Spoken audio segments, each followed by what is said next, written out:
আসসালামু আলাইকুম। আমি মোহাম্মদ রেজাউল ইসলাম। তোমাদের জন্য নতুন একটা ক্লাস নিয়ে আমি আবার হাজির হয়েছি। এর আগে আমি তোমাদেরকে কথা দিয়েছিলাম যে এখন থেকে অনলাইনে ক্লাসগুলো তোমাদের জন্য আমি কন্টিনিউ করব। তো আজকে আমাদের অনার্স তৃতীয় বর্ষের স্ট্যাটিস্টিক্স ফর ইকোনমিক্স অর্থাৎ থার্ড ইয়ারের পরিসংখ্যান আমরা যেটাকে বলি। তো থার্ড ইয়ারের এই পরিসংখ্যান কোর্সটা তোমাদের অনার্স লাইফে আমার মনে হয় একটু সবচেয়ে বেশি কঠিনই তোমাদের দৃষ্টিতে একটু কঠিন মনে হয়। তো আমি চেষ্টা করব এই কোর্সটার থেকে থার্ড ইয়ারের যে ক্লাসগুলো হবে তার ভিতরে পরিসংখ্যানের থেকে আমি অনেকগুলো ক্লাস নেওয়ার চেষ্টা করব আর কি। তো আজকে আমাদের একেবারে বলতে পারো পরিসংখ্যানের হাতে খড়ি। আমাদের আজকের একেবারে প্রথম যে অধ্যায়টা দিয়ে আমাদের পরিসংখ্যান শুরু থার্ড ইয়ারের, সেটা হচ্ছে কি সম্ভাবনা। দেখবা তোমাদের বইটা খুললেই, যেটা আমার প্রথম ক্লাস পরিসংখ্যানের, সেটা হচ্ছে পুরো সিলেবাসের আর পুরো বইয়ের একটা অর্ধেকেরও বেশি মনে হবে যেন প্রায় 3 ভাগের 1 ভাগ একটা বড় অংশ জুড়েই হচ্ছে আমাদের সম্ভাবনা সম্ভাবনা সম্ভাবনা। তোমরা অনেক সময় দেখবা যে সম্ভাবনা এই কোর্সটা যখন এই অধ্যায়টা পড়বা তখন তোমরা অনেকটা পাজেলড হয়ে যাবা যে একটা অধ্যায় নিয়ে আমাদের এত আলোচনা। আসলেই কিন্তু এই একটা অধ্যায় নিয়ে অনেক আলোচনা। এই জন্য দরকার যে আমরা যদি সম্ভাবনা প্রবাবিলিটি এই বিষয়টা না বুঝতে পারি তাহলে আমাদের অন্য চ্যাপ্টার অনেক অঙ্কগুলো আমাদের জন্য খুব কঠিন হয়ে যায়। তো সম্ভাবনা তেমন কঠিন কিছুই না, সহজ একটা বিষয়টাকে আমরা খুব জটিল করে বলি। খেয়াল করে দেখো তো, আমরা এই যে ঝড় বৃষ্টির দিনে আমরা বলছি কি আজকে বৃষ্টি হওয়ার সম্ভাবনা কত। তো বৃষ্টি হওয়ার সম্ভাবনা কত আমরা কিন্তু কেউ কনফার্ম বলতে পারি না যে 100% আজকে ঝড় বৃষ্টি হবে। আমরা কত বলতে পারি যে 90%। তো 90% যদি বলি তাহলে 90% মানে কি ছিল বলতো, 90 ভাগ আছে 100 সমান সমান কত হলো 0.90। তাইলে আমরা সবাই জানি যে সম্ভাবনাটা কত হয়, সম্ভাবনাটা আমরা মান পাই। সে মানটা কি হয়, 0 থেকে 1 এর ভিতরে থাকে, সবসময় ধনাত্মক মান এবং 0 থেকে 1 এর মধ্যে থাকে। তো 0 থেকে 1 এর ভিতরে থাকে আমাদের সম্ভাবনা। তো সম্ভাবনাটা আমরা কিভাবে পাই, আমরা একটা এইটা মুদ্রার একটা অঙ্কটাকে উদাহরণ হিসেবে সামনে নিয়ে প্রথম ইন্ট্রোডিউসিং ক্লাস হিসেবে কথা বলবো, পাশাপাশি হচ্ছে সম্ভাবনা কি জিনিস সেটাও বোঝার চেষ্টা করব, পাশাপাশি মুদ্রার অঙ্কটা আমরা কিভাবে করি সেটা আমরা দেখব।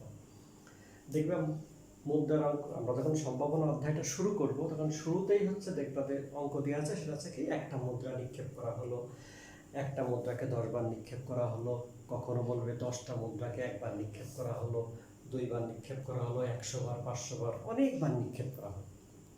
তো সেখান থেকে আমাদের কি আসতে পারে, প্রথম কাজটা হচ্ছে সম্ভাবনা বের করতে হবে।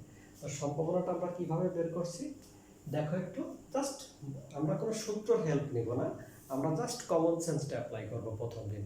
এর পরের ক্লাসগুলোতে আমরা কি করব, আস্তে আস্তে সেটাকে সূত্রের সাহায্যে কীভাবে আমরা সামনের দিকে নিয়ে যাই সেটা তোমাদের জন্য একটা ম্যাজিকের মতো থাকবে। তো আজকে আমরা বলছি এখানে কি, একটি মুদ্রাকে 2 বার নিক্ষেপ করা হলো, একটা মুদ্রাকে আমরা 2 বার নিক্ষেপ করা হচ্ছে, এটা হচ্ছে আমাদের অঙ্কটা। তো 2 বার নিক্ষেপ না করে 10 বারও হতে পারে, তার থেকে কমও হতে পারে, তার থেকে বেশিও হতে পারে। তো আমরা প্রথমে লিখেছি দেখো একটা জিনিস হচ্ছে নমুনা ক্ষেত্র। নমুনা ক্ষেত্রটা কি, যখন যে কোনো একটা, আমরা মুদ্রার কথাই বলছি, একটা মুদ্রা যদি আমি নিক্ষেপ করি তাহলে কি আমরা খেলার মাঠে দেখি না, কি উঠতে পারে, হয় টেল ওঠে অথবা হেড ওঠে, অর্থাৎ হয় মাথা উঠবে অথবা লেজ উঠবে। অর্থাৎ একটা মুদ্রার এক পাশে লিখে একটা সিম্বল আছে কিসের, হেড, আর একটা হচ্ছে কি টেল। খেলার মাঠে যে টসটা আমরা দেখি, তো একবার যদি আমি নিক্ষেপ করি তাহলে কি হতে পারে, হয় আসতে পারে হেড উঠতে পারে অথবা টেল উঠতে পারে। তো যখন মুদ্রাটা নিক্ষেপ করা হয়ে গেছে তখন কিন্তু আমরা সবাই জানি যে হেড উঠছে নাকি টেল উঠছে। তো আমাদের সম্ভাবনাটা হচ্ছে যে কোনো একটা ঘটনা ঘটবে এর পূর্বেই আমাদেরকে ভবিষ্যৎবাণী করা, যে এই না এই হতে পারে। তো ফর সিম্পলিসিটি একটা মুদ্রা যদি নিক্ষেপ করা হয় তাহলে কি কি আসতে পারে বলো তো, আসতে পারে হতে হেড অথবা টেল। হতে পারে হেড অথবা টেল, অর্থাৎ হেড হতে পারে অথবা আসতে পারে কি টেল। এই যে হেড আর অথবা টেল, এটাকেই বলতেছি আমরা নমুনা ক্ষেত্র। অর্থাৎ একটা পরীক্ষার কার্য পরিচালনা করলে সেখান থেকে যে ফলাফলটা আসতে পারে সেটাকে আমরা বলতেছি নমুনা ক্ষেত্র। অর্থাৎ নমুনা ক্ষেত্র কি হবে, একবার মুদ্রা নিক্ষেপ করলে হয় হেড আসবে অথবা টেল আসবে। কিন্তু যেহেতু আমরা দুটো মুদ্রা নিক্ষেপ করছি, সেক্ষেত্রে কি হতে পারে আমার, খেয়াল করে দেখো তো, যে দুইবারই আমার কি আসতে পারে, হেড আসতে পারে, অথবা কি আসতে পারে, দুইবারই টেল আসতে পারে, টি। অথবা প্রথমবার হেড আসতে পারে, পরের বার টেল আসতে পারে, অথবা প্রথমবার টেল এসে পরের বার হেড আসতে পারে। তাহলে আমরা যদি দুইবার নিক্ষেপ করি, তাহলে দুইবার নিক্ষেপ করলে সেক্ষেত্রে 4 প্রকার ফলাফল আসতে পারে। কি হতে পারে, H H, H T, T H এবং টিটি, এই 4 প্রকার আমাদের ফলাফল আমাদের হতে পারে। তো এখন সম্ভাবনা কি, ওই যেটা বলছিলাম আমরা, যে আমি যেটা চাচ্ছি সেটা উপরে দিব আর মোট দিয়ে সবসময় ভাগ করব। তো আমার এখানে মোট ফলাফল কয় প্রকার হতে পারে, 4 প্রকার হয়েছে। তাহলে সম্ভাবনা আমরা প্রথমটা ধরে নিচ্ছি যে দুইবারই যদি মাথা ওঠার সম্ভাবনা আমরা বের করতে চাই, তাহলে কিভাবে বের করব, দুইবারই মাথা ওঠার সম্ভাবনা। তাহলে দুইবারই মাথা উঠছে কয়বার বলো তো, এই যে এখানে এটা দুইবারই কিন্তু আমার মাথা উঠছে। তাহলে আমরা যে এই দুইবারই মাথা ওঠা উঠছে, এইটাকে আমরা একটা নাম দিচ্ছি, একটা ঘটনা, সিম্পল একটা ঘটনা। সে ঘটনার নাম আছে কি এ। তাহলে পি এ মানে পির সম্ভাবনা। আমরা এটাকে আরেকটু বিস্তারিত লিখতে পারতাম, কিন্তু বোর্ডের একটু সীমাবদ্ধতার কারণে আমরা মুখে বলছি, তোমরা বুঝে নেবে। আর এখানে একটু লিখছি কম। তাহলে পি এ মানে হচ্ছে কি এর সম্ভাবনা। এ বলতে কি বোঝাইছি, দুইবারই মাথা ওঠার ঘটনা। তাহলে তার সম্ভাবনা কত, দুইবারই মাথা উঠছে কয়বার, একবার। তাহলে 1 ভাগ আছে মোট ফলাফল 4। তাহলে এই 0.25, দুইবারই মাথা ওঠার সম্ভাবনা কত হবে, 0.25। সবসময় কিন্তু আমরা মনে রাখবো যে সম্ভাবনা কখনোই একের থেকে বেশি হবে না। এরপরে যদি আমরা বলি একবার মাথা ওঠার সম্ভাবনা, একবার মাথা উঠলেই হবে, তাহলে সেক্ষেত্রে কি হতে পারে, দেখো এটার ক্ষেত্রে চলে গেছিল আমাদের এইটা, এখন বলা হয়েছে একবার মাথা উঠবে। তাহলে দেখো এটার ভিতরে কিন্তু একবার একটা মাথা আসছে, এই যে এখানে একটা মাথা আছে। তাহলে এই ঘটনা কয়বার ঘটছে, দুইবার, একবার। তাহলে একবার মাথা ওঠার ঘটনাকে আমরা বলতেছি এ, তার সম্ভাবনা কত হবে, পি এ ভাগ আছে মোট স্যাম্পল। মোট এস মানে হচ্ছে স্যাম্পল, অর্থাৎ মোট নমুনা ক্ষেত্র কত আসছে, 2 ভাগ আছে 4.5। আবার যদি বলি মাথা না ওঠার সম্ভাবনা, অর্থাৎ একবারও মাথা উঠবে না, তাহলে তার সম্ভাবনা আমরা কিভাবে বের করবো, এই যে দেখো একবারও মাথা ওঠেনি। তো 4 বারের ভিতরে কয়বার ঘটছে সে ঘটনাটা, একবার। তাহলে 1 ভাগ আছে কত, 4, আমাদের রেজাল্ট আসছে কত, 0.25।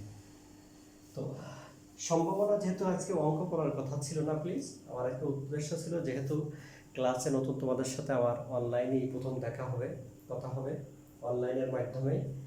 ফেস টু ফেস যে ক্লাসের যে আমার অভিজ্ঞতা ছিল তার বাইরেই প্রথম আসছি আমি তোমাদের সাথে অনলাইনে। আশা করি তোমরা উপভোগ করতে পারবে। তো একটা অঙ্ক আমরা নিতে হয় তাই নিয়েছি এখানে, যে মুদ্রার প্রথমে সম্ভাবনা অধ্যায় প্রথমেই আসছে যে মুদ্রার অঙ্ক, সেটা একটা সিম্বল হিসেবে আমরা নিয়ে নিয়েছি। তোমাদের কিন্তু এখানে একটা প্রশ্ন আসতে পারে যে স্যার দুইবার নিক্ষেপ করা হয়েছে, সেই জন্য নমুনা ক্ষেত্রটা আমরা এইভাবে তৈরি করতে পারছি, কয়টা বার, 4 বার। কিন্তু যদি এইভাবে 2 বার বেশি, 10 বার, 15 বার, 20 বার, 30 বার এই মুদ্রা নিক্ষেপ করতে বলা হয়, তখন সেক্ষেত্রে আমাদের নমুনা ক্ষেত্রটা কিভাবে তৈরি করব, এর জন্য সূত্র আছে কি কি, সবগুলো আমি ধারাবাহিকভাবে শেখাবো। আজকে আমাদের শুধুমাত্র জাস্ট একটা ধারণা, যে কমন সেন্সের পরে ভিত্তি করে আমরা কিভাবে সম্ভাবনা বের করি। তো আমি যদি আরেকবার এটাকে আমি তোমাদের জন্য বলি, সেটা হচ্ছে কি, সম্ভাবনা হচ্ছে কি, 2 বার নিক্ষেপ করতে বলা হয়ে গেছে। তাহলে 2 বার নিক্ষেপ করলে যে ফলাফলটা, রেজাল্টটা হতে পারে, সেটা কয় প্রকার হতে পারে, মোট 4 প্রকার আসতে পারে। 2 বারই মাথা, 2 বারই লেজ, প্রথমবার লেজ, পরের বার মাথা, প্রথমবার মাথা, পরের বার লেজ, এই 4 প্রকার আসতে পারে। 2 বারই মাথা ওঠার সম্ভাবনা, এটা 1 ভাগ আছে মোট 4 প্রকার। একটা মাথা ওঠার সম্ভাবনা এই দুইটা, 2 ভাগ আছে 4। আর মাথা না ওঠার ঘটনা আছে এটা 1 ভাগ আছে 4.25।